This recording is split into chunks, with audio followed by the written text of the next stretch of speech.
Before I start this video, I'd like to give you a warning.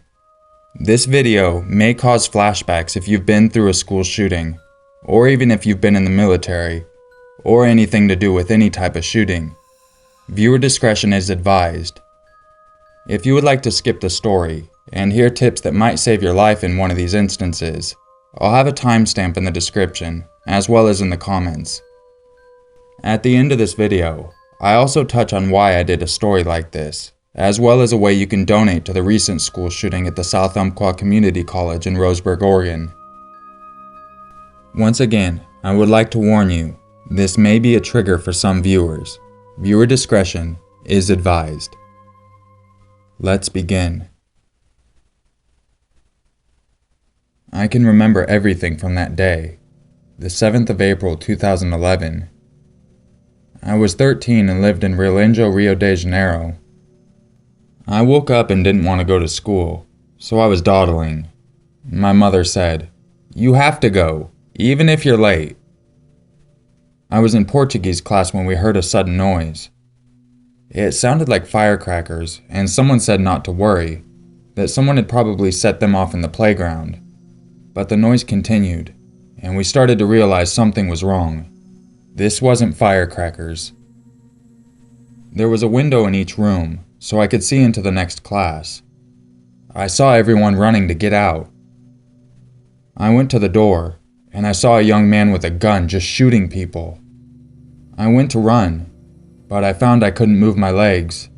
I was too frightened. The first thing I thought was that my sister was also in school that day. I hid under the chairs and table. The man came into the room and shot a boy, hitting him in the eye. He was standing over me. He said, "You're beautiful, but you're going to die." I put my arm up to defend my face, and he shot me. The bullet went into my arm. He pointed the gun at my head, then shot 3 more times, but he missed. One bullet went into my waist, and the other 2 into my stomach. I fell and pretended to be dead and closed my eyes. But when I opened my eyes, I saw him shooting my classmates. I shut my eyes whenever he looked my way. I thought I was going to die, but it was as if he didn't see me anymore. His shooting spree took no longer than 5 minutes, but it felt like an eternity. When the police came, he shot and killed himself. I later found out his name was Wellington Menez de Oliveira, and he was 23. It was so hard to watch my friends die and not be able to do anything. 12 died in total, 9 in my class. I couldn't help them. I just have to hope they would understand that. When the police came, I was still under the desk. I wasn't sure if I could really trust them. I was afraid to come out. I refused to speak to them until they finally sent a female police officer. I was the last to leave the classroom alive. It's impossible to understand why Oliveira did it. People said that he had been bullied when he was at the school, but how does that justify what he did to us? None of us knew him then.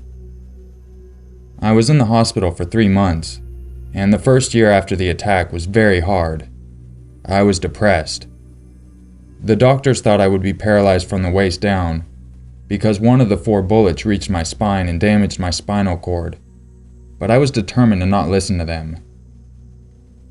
4 years on, I'm in a wheelchair, but I have got some feeling back in my legs. Doctors also said after 2 years my condition wouldn't improve, but it has continued to get better. I have managed to stand up using a brace, and my intention is to walk again. My wheelchair is worn out, and I'm waiting for a new one, but we have to fight a lot to get the things I need, which is frustrating.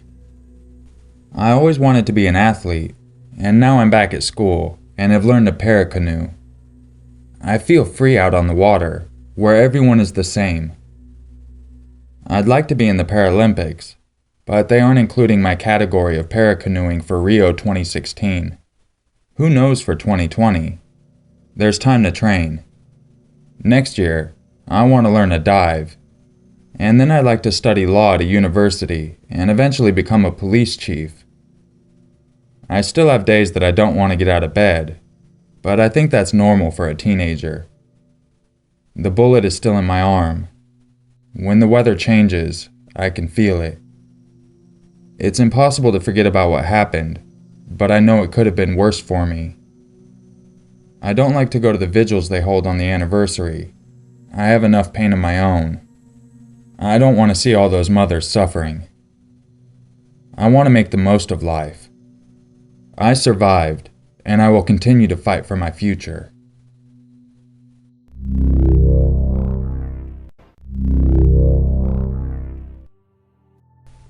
The following are 6 main tips that you should follow if you find yourself in a school or office shooting. After the 6 tips, there are some more distinct tips on if you have to barricade yourself in a room or hide.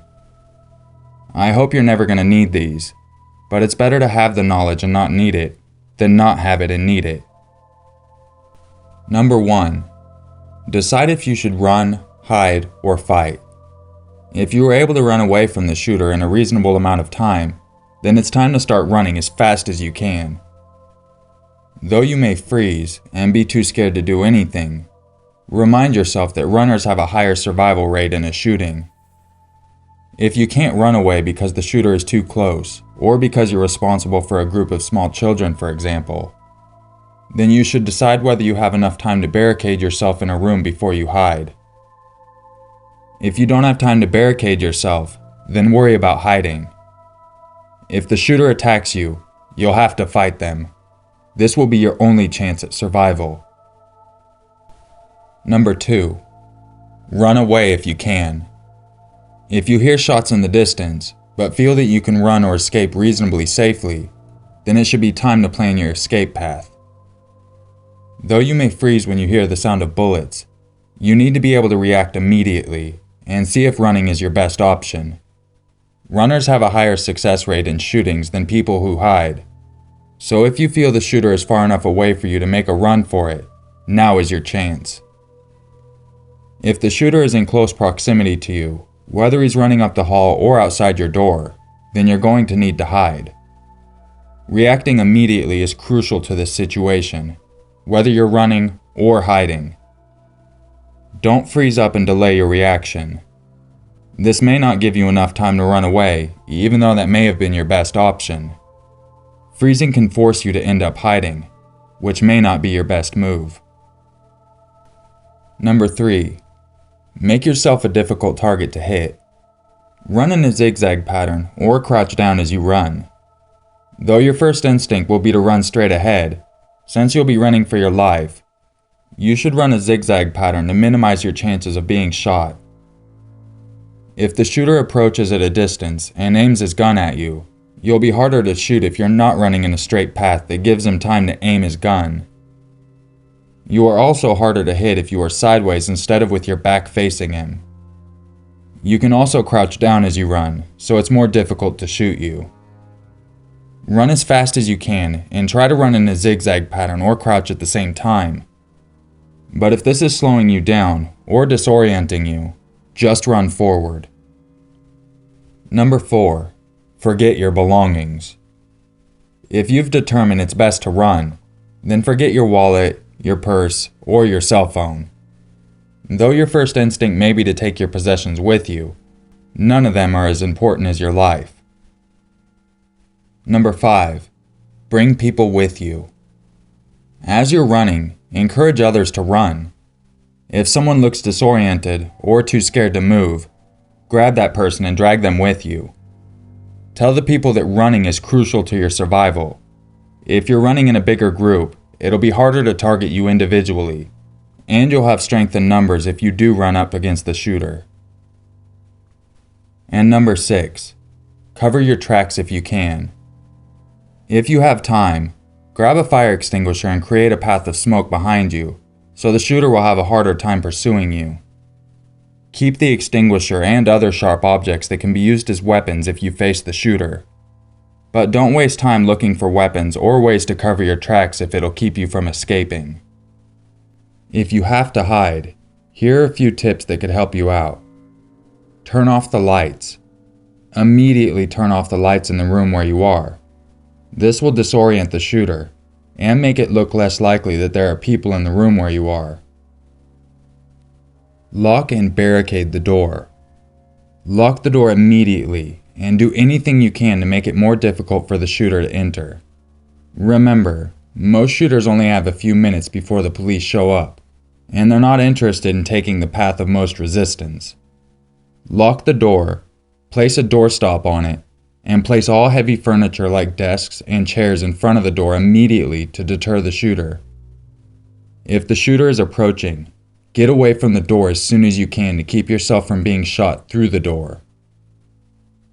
If you're in a bathroom that doesn't lock, use a belt or a t-shirt to tie the metal latches on top of the door that allow it to open and close. Once you've locked and barricaded the door, stay away from the door and all windows immediately. Call 911. If there's a landline in the room, pick it up and call 911 immediately. Using a landline instead of your cell phone is the best move because the police will automatically be able to trace the call, which they would not be able to do if you called from your cell phone. Grab any weapon you can find. Look around the room where you are hiding and find anything that you can use as a weapon. It can be a stapler or sharp scissors you find in the teacher's desk, the hot coffee in the kitchen of your office, beakers, or dangerous acids, such as sulfuric in a science room, or anything that is sharp, heavy, made of glass, or which can be used as a weapon. Hold on to these weapons in the event that the shooter enters the room where you are. Hide. Once you've grabbed your weapons, it's time to hide under desks, chairs, in closets, or in any hiding places that are convenient. No matter where you hide, you should stay low to the ground to make sure you're less of a target. If you have time, turn off your cell phone so the sound won't encourage the shooter to approach you. Try to stay calm. Though this may seem nearly impossible, it's crucial that you stay absolutely silent. Tell people that whimpering or crying will only make the shooter more likely to find you. Be mentally prepared for the event that the shooter comes into the room and finds you. In that case, you'll have no choice but to fight. Consider playing dead if you can't hide yourself. This only works if shots have been fired and you're already in a room or place where the people have been shot and have no place to hide. Then, if the shooter approaches your location, you can take a risk and play dead, hoping that he'll think you're among the dead and will pass you by. However, this is a risky move because he may not believe you're dead, and you may be too nervous to stay completely still. Wait. Once you've hid and barricaded yourself, all you can do is wait for the police to arrive and save you, or wait for the shooter to approach, in which case you'll have to hide. When the police arrive, do not run to them or request help, as this may cause them to think you are a threat. Do exactly what the officers tell you to do. Do it quickly, and do it without argument or protest. Be as helpful as possible to the authorities. Tell them everything you know. Remember that attacking the shooter is your final option. You shouldn't jump out of your hiding place and attack the shooter if he's approaching. You should only fight him if you're sure that you'll be shot if you do nothing. Do not try to reason with the shooter or plead for your life. Trying to engage with the shooter, ask him what he's doing, or to plead for your life by talking about your family has not been proven effective in dealing with shooters. The shooter will be on a rampage and will be beyond hearing the voice of reason, so don't waste your time by trying to talk to him. You're much better off fighting. If there are multiple people in the room, ambush the shooter.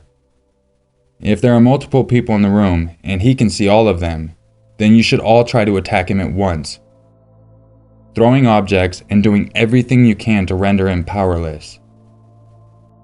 You don't want to fight the shooter if you see someone else is doing it, but strength in numbers will make it more likely that you'll survive. Attack the shooter with any weapon you can. Use sharp scissors, glass, or any type of sharp heavy objects to attack the shooter immediately. Even a sharp ballpoint pen or pencil could be your perfect weapon for gouging out the shooter's eyes. You're fighting for your life and every second counts. Don't hesitate just because he has a gun and you don't. Aim high. Try to hurt the shooter in the face, eyes, shoulders, or neck, or arms, so that he's more likely to let go of his weapon. You should stab him in the neck, gouge out his eyes, or stab him in the arm, doing anything you can to make him get rid of that weapon or to hurt him so the weapon is within your reach. Kick him in the crotch. If you can't go for his face or his weapon, kick him in the crotch. This will be an effective way to disarm him and cause him a large amount of pain. Don't think about getting shot. Focus on fighting for your life, knowing that most people who are shot by a gun actually survive. Stay strong and fight for your life with everything you've got, instead of worrying about the worst case scenario. This may sound nearly impossible, but this is the best thing you can do if you want to survive this shooting. Report any suspicious activity.